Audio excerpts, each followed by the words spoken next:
RFI et France 24 présentent Mardi politique.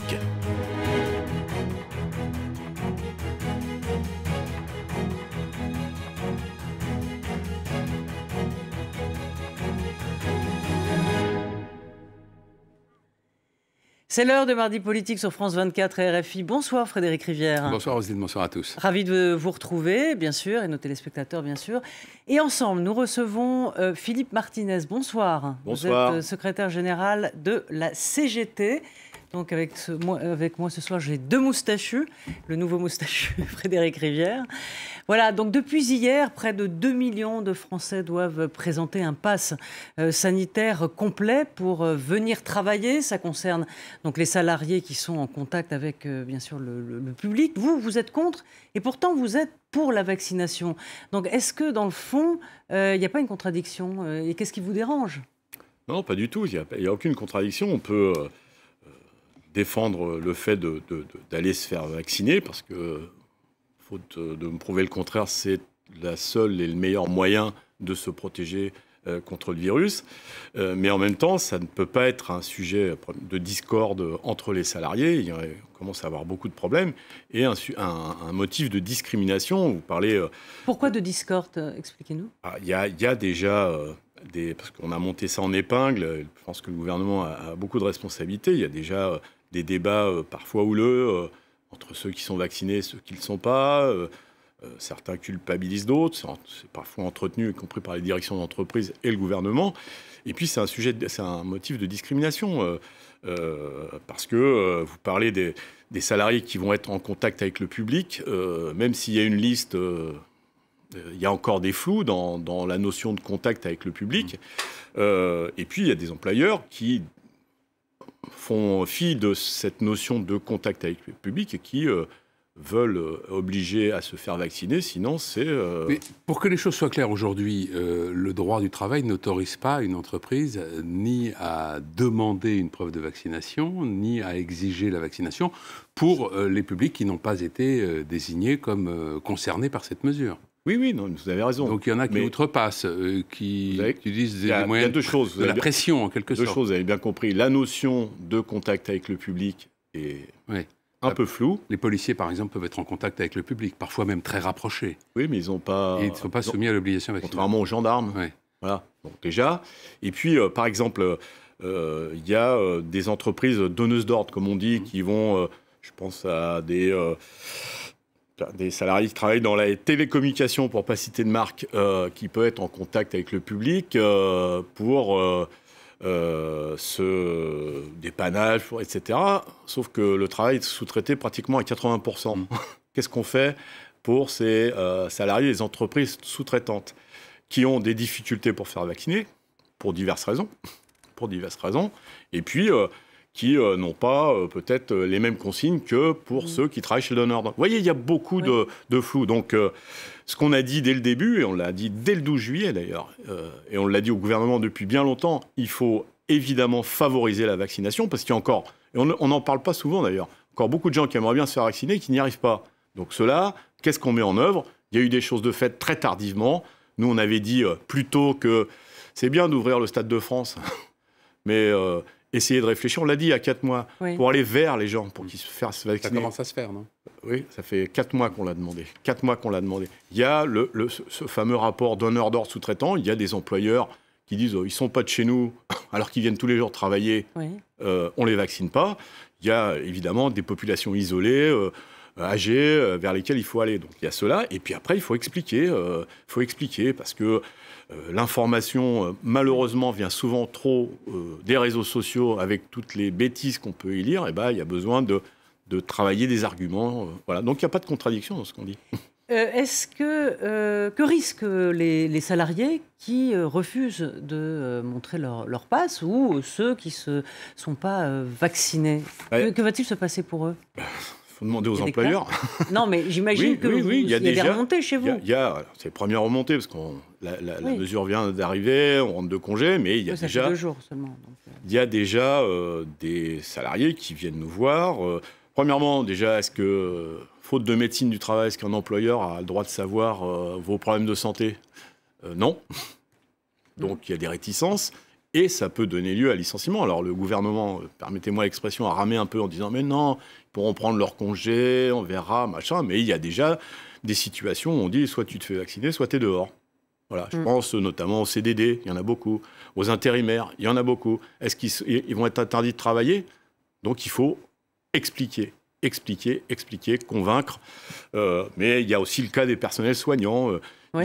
Il vaut mieux, alors que ils ont beaucoup donné depuis 1 an et demi, il faut réfléchir pourquoi il y a des réticences à se faire vacciner. Bon, certains nous disent, mais l'année dernière, on nous fait venir, même quand on était cas contact ou on était malade. Cette année, il faudrait, on est montré du doigt, on est les responsables de... Vous voyez. Et puis après, il y a d'autres, encore plus largement, puisque ça me donne l'occasion d'en parler, on parle d'immunité collective. Mais cette immunité collective, il faut qu'elle soit planétaire. Oui, et donc, de toute façon, l'immunité collective, on a sans cesse repoussé le chiffre à atteindre. Et maintenant, de nombreux scientifiques disent que c'est un fantasme. Ceci dit, on ne peut pas tolérer que certains soient vaccinés à 80%, parce qu'il faut aussi remettre les choses, et le personnel de santé est largement vacciné. Mais globalement, on approche, là, les chiffres sont tombés d'une grande majorité qui sont vaccinés, mais de l'autre côté de la Méditerranée, pour ne pas aller trop loin, on est plutôt autour des 10%. Donc là aussi, nous, on demande la levée des brevets pour que... et il y a un débat, je ne suis pas spécialiste, mais il y a un débat sur le fait de la 3e dose. Est-ce qu'il faut une 3e dose au niveau des instances internationales, alors que des populations n'ont même pas le droit à une? Oui, c'est toutes ces questions. Les laboratoires, ils sont favorables à la 3e dose. Oui, mais je crois que c'est... Certains États, Israël par exemple. Je crois que l'OMS oui, s'interroge sur le fait que certains aient le choix même dans les vaccins, la 3e dose et le choix dans les vaccins, alors que des populations, je vous le dis, je vous le répète, en Afrique. Alors on peut, vous avez eu le débat, certains pays disent qu'il ne faut pas coller l'étiquette d'un variant identifié à un pays. Donc il y a beaucoup de lettres dans l'alphabet, quel que soit l'alphabet, mais... Là aussi, il faut un équilibre mondial dans l'accès à la santé en général et évidemment à la vaccination. Vous voyez, c'est beaucoup de questions. Pour en revenir un instant à la situation des salariés non vaccinés, au moment de l'adoption du texte, le Sénat avait supprimé le licenciement comme sanction, en estimant qu'elle était disproportionnée. La ministre du Travail avait expliqué presque aussitôt que c'était une erreur parce que ça allait fragiliser plus encore, finalement, les salariés.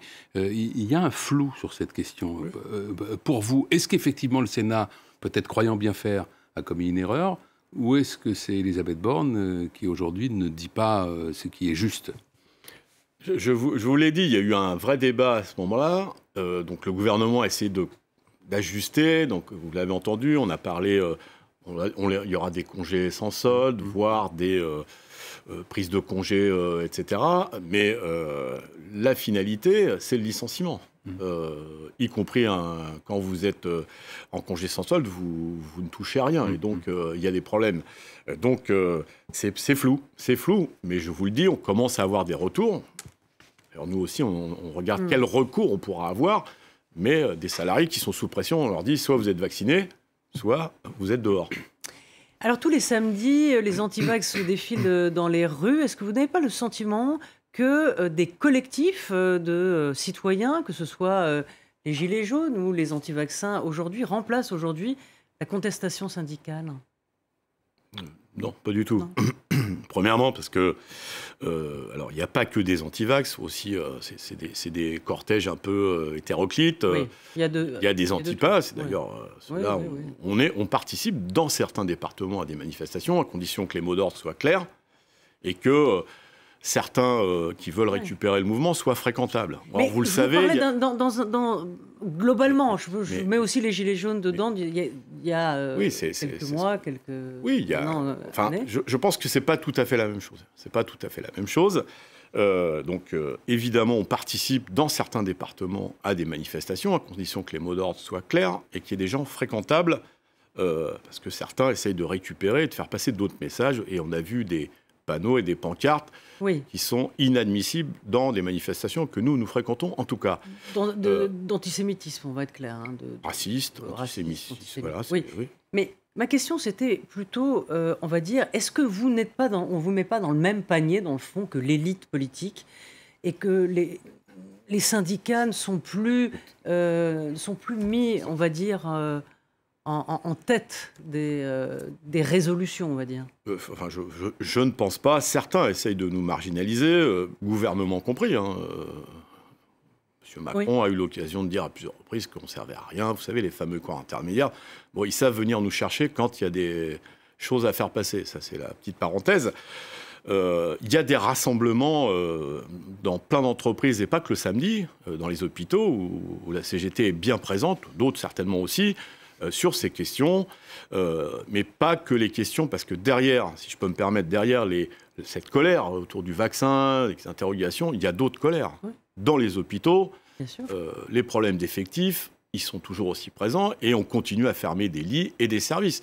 Et donc des soignants à qui on avait dit « vous inquiétez pas, on a compris le message », et qui voient de nouveau ou continuer les fermetures de lits, ils ont aussi d'autres raisons d'être en colère et de se rassembler le jeudi, le vendredi, le lundi, pour dire il faut arrêter de fermer des lits. Et moi, je vous alerte, c'est que le gouvernement essaye d'inverser, c'est-à-dire les problèmes d'effectifs qui existaient avant, on essaye de nouveau de culpabiliser le personnel soignant en disant si on ferme des lits et des services, ça va être de la faute de ceux qui ne se font pas vacciner. Vous voyez comme... c'est dégueulasse, vous me permettez l'expression. Pour revenir à la question qu'abordait Roselyne à l'instant sur les manifestations anti-pass du samedi, je pense qu'on peut dire que les manifestations d'antisémitisme ou de racisme sont tout de même très minoritaires. Oui. Est-ce que si vous n'y participez pas, ça n'est pas aussi parce que vous avez appris du mouvement des Gilets jaunes et que vous avez compris que votre place n'est pas forcément là et que vous n'étiez pas toujours forcément non plus accueilli à bras ouverts? Non, je vous le répète, il y a des endroits, il y a quelques départements où nous avons appelé, parce qu'on a eu des contacts. Effectivement, vous avez raison, il y en a certains qui nous reprochent sur les réseaux sociaux de ne pas venir, mais quand on vient, il faudrait qu'on soit transparent, en quelque sorte. Il ne faudrait pas qu'on vienne comme CGT. Je me méfie toujours de ceux qui nous reprochent de ne pas venir, mais quand on vient, ils nous reprochent d'être là. Vous voyez, il y a les deux. Mais globalement, on est présent. Mais moi, j'insiste là-dessus. Cette colère, ces manifs anti-pass, elles ne reflètent pas uniquement les questions de vaccination. Il y a beaucoup de choses aussi derrière. Et je pense qu'on aura l'occasion d'y revenir. Plus fondamentalement, dans le monde de l'entreprise, avec la mondialisation, c'est de plus en plus difficile. La compétition entre salariés, avec les patrons. Et on voit les syndicats qui, en quelque sorte, fondent un peu comme neige au soleil, où il y a un peu moins d'appétence pour ceux qui défendent les salariés. Comment vous l'expliquez? Je sais, vous faites la grimace, mais pourtant c'est une réalité. Je souris. Vous souriez. Bien sûr. Mais comment, en tout cas, d'abord, vous le regrettez, j'imagine, mais comment vous l'expliquez? Non, mais si vous me demandez si le syndicalisme est au sommet de sa gloire, je vous réponds. Oui, mais il y a un paradoxe. Le monde du travail est devenu de plus en plus cruel, on va dire. Oui, mais justement, c'est pour ça qu'il y a de plus en plus besoin de syndicats. Et moi, je balaye devant ma porte.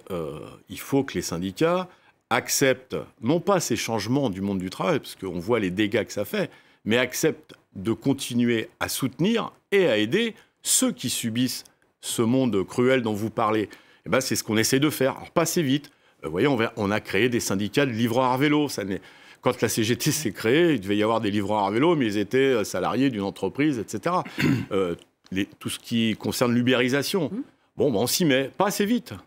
Mais la pire des choses, c'est qu'on n'aille pas vers ces salariés et qu'ils considèrent, parce que c'est une petite musique qui est entretenue, et peut-être qu'on est aussi responsable, que le syndicalisme, c'est l'affaire de quelques-uns dans des grandes entreprises, etc., et que c'est pas pour eux. On le voit bien aux élections TPE, où le taux de participation est largement en dessous des 10%. Donc on a une responsabilité. Mais on n'a pas toute la responsabilité. Tous ceux qui crachent sur les syndicats à longueur de discours, le président de la République en tête, vous l'avez entendu, les corps intermédiaires, ça ne sert à rien, porte aussi une responsabilité. Il ne l'a pas dit totalement comme ça. Ah bon? Quand il y a eu des négociations sur les questions, me semble-t-il, de formation professionnelle, ou d'assurance chômage il y a quelques années. Qu'est-ce qu'il a dit ? Vous voyez, vous n'arrivez jamais à vous mettre d'accord, je prends les affaires en main, vous êtes, en gros, il n'a pas dit qu'on ne servait à rien, mais en gros, ça voulait dire ça. Donc là aussi, par contre, quand il y a un problème avec des populations qui font des collectifs. D'ailleurs, ça ressemble beaucoup à ce qu'on propose. Hein. Rassemblez-vous, manifestez, c'est ce qu'on dit. Le président de la République et le gouvernement disent faut qu'on fasse un sommet social, faut qu'on voit les syndicats, etc. On ne peut pas avoir une politique à géométrie variable. Philippe Martinez, il nous reste à peu près 2 minutes 30. Vous allez rencontrer le Premier ministre jeudi prochain. De quoi allez-vous lui parler ? Vous allez le mettre en garde contre une rentrée qui pourrait être animée début octobre, puisqu'il y a une mobilisation qui est prévue. Le 5 octobre. On va lui répéter ce qu'on lui a dit et ce qu'on a dit au président de la République. Les salaires, ça ne va pas. Maintenant, tout le monde le dit. Quand est-ce que vous augmentez le SMIC ? Parce que c'est de votre responsabilité. Ce n'est pas que les entreprises. On va lui dire les emplois. Vous dites qu'il y a un déficit d'emploi. Nous, premièrement, on organise des bureaux d'embauche et les jeunes, notamment, nous expliquent pourquoi. On mal payé, conditions de travail, temps de travail. Eh bien, on va lui dire, nous, on va trouver... C'est pas que les gens veulent pas travailler, il faut leur donner de bonnes conditions. On va lui parler de services publics, d'industrie, voilà, plan de relance, qu'est-ce que ça veut dire ? Puis on va lui dire, vous avez vu, toutes les aides aux entreprises, ils viennent de dégager 57 milliards de bénéfices pour les 6 premiers mois de cette année. Des entreprises qui licencient, qu'est-ce que vous faites ? Vous voyez que l'idée de conditionnalité des aides, elle n'était pas stupide dans notre bouche. On parlait de l'aéronautique, ça allait être la catastrophe. Airbus dégage des bénéfices, Renault, toute l'automobile.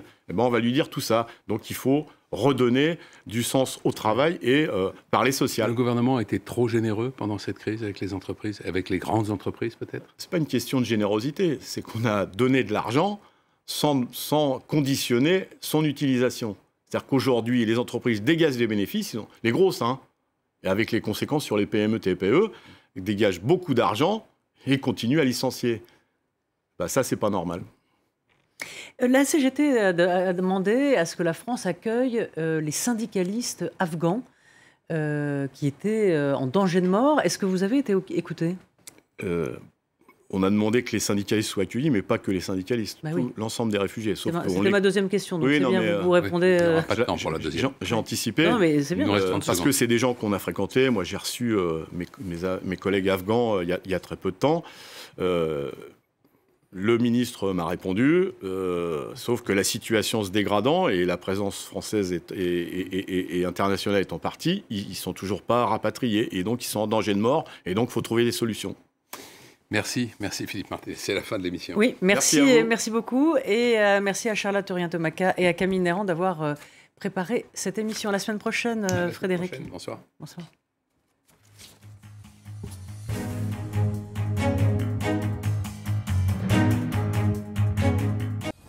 Bonjour, venez